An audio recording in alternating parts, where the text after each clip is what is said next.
Monte Carlo, Monaco, is considered the playground of the rich and famous, one of the most expensive and glamorous places in the world. Not surprisingly, Luka Magnotta would end up there. Luka actually spent a lot of time living and working in Monte Carlo. These are some of the things I discovered about his time in Monaco. Obviously, it's very well known that Luka Magnotta lived a very jet-set life. The lying media got Luka's story all wrong, and they excluded 90% of Luka's real life by focusing on misinformation and lies. Luka lived a very fast-paced life and was constantly traveling to new countries. Monte Carlo, Monaco was one of Luka's favorite places in the world. Monte Carlo is a very small city, and there are a lot of rich elite people who reside there. It's the home of Princess Grace Kelly. Luka was there multiple times in the 2000s, working as a successful male escort and entertaining billionaires. One of Luka's first vacations to Monaco was one of his most memorable. He was invited there by a man from the Czech Republic. Luka met this man in Toronto, and he immediately became infatuated with Magnotta. This man was a member of the military in Europe, a very high-ranking member of the military. He liked the fact that Luka was a clean, preppy young man. At that time, Luka had a shaved head and a soldier-style haircut. The man paid for all Luka's accommodations in Monte Carlo, plus gave Luka a $20,000 allowance for the week. Luka was a very wealthy individual before his arrest. The lying media knows nothing about his real life or where he lived. Magnotta had a lot of apartments rented just for bringing dates and escort clients. His real residences were registered in other people's names. Luka also deposited a lot of his hard-earned money into Swiss bank accounts. So while in Monte Carlo, Luka was treated to a day on a billionaire's yacht boat, where Luka stayed and suntanned and relaxed all day. Magnotta also attended all the casinos and visited a lot of the same places that Princess Grace Kelly attended. Luka really loved Grace Kelly. Luka and his client had a big argument because the man hated when Magnotta wore jewelry. Luka wore a lot of gold chains, diamond bracelets, and rings, and had diamond earrings. Luka actually loves jewelry more than money. The military man wanted Luka to appear more like a soldier than an expensive male escort.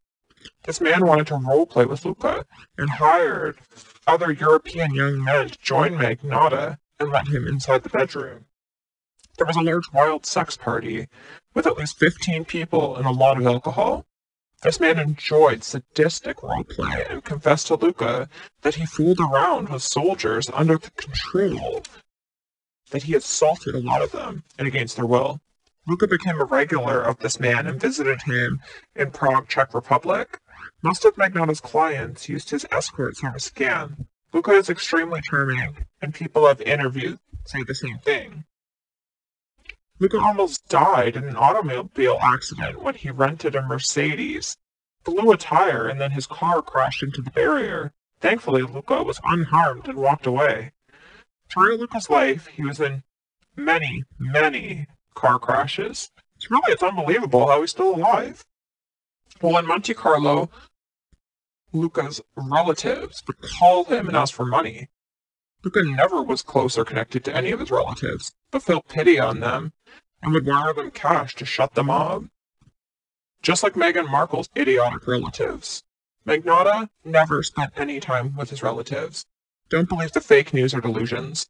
Luka's relatives constantly stalked him and harassed him, and tried to exploit him for money. The pictures you see of Luka and his relatives represent very rare encounters. Magnotta particularly despises his mother and siblings. Luka spent his entire life avoiding these people, and will never speak with them again under any circumstances. Luka, while in Monte Carlo, used to enjoy attending the beaches, and even frequented a lot of the nude beaches.